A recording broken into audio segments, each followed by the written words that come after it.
Is costing taxpayers millions of dollars. And the cost is not just financial. It can take a heavy toll on families and the children, too. NBC 10 I-Team reporter Tamara Sakarsik digs into that issue. Beyond the border of Rhode Island, 70 children in state care are actually in residential placements miles from their families. That number, 70, is that too high? I think so. An NBC 10 I-Team investigation found roughly 6% of children in out-of-home placements are outside of Rhode Island, costing the state nearly $23 million in 2024, a 19% jump from 2023. It is expensive, yes. It's very expensive. Adoption RI CEO Darlene Allen says many of the kids sent out of state have intellectual and developmental delays.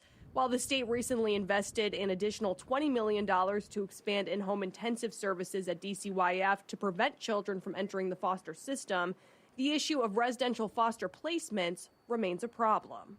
It's a combination of issues related to making sure we do have comprehensive services at the right time in the right place. The I-Team brought the issue to DCYF Director Ashley Deckert. Does Rhode Island not have enough resources to keep those kids in state? So, yes and no. Deckert says in-state options are limited for children with developmental or intellectual delays, but other reforms are helping reduce the overall foster care population. The kids who sort of remain in need of foster care are shrinking. The number of licensed foster families in Rhode Island has also dropped 20% since 2022.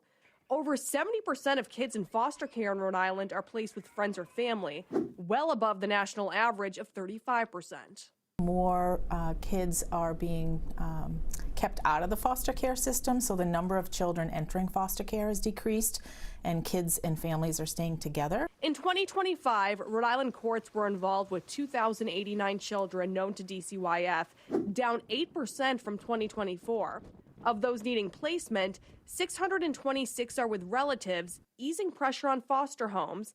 But Tanya Kubis-Meyer of the Rhode Island Coalition for Children and Families says the need for foster families is still there. We still and will always have a need for families to step up from the community that are not related to kids. If we see, a significant uptick in children coming into foster care, the state will be challenged. Do you think there's enough supports in Rhode Island right now to keep kids out of the foster care system to begin with? I think your key word in enough.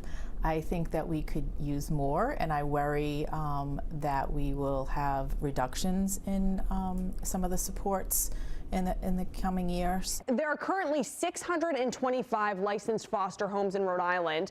To put that into perspective, there were 791 just 3 years ago. Deckert says with cuts to food stamps and other services, they are keeping an eye on the situation. For the NBC 10 I-Team, I'm Tamara Sakarsik.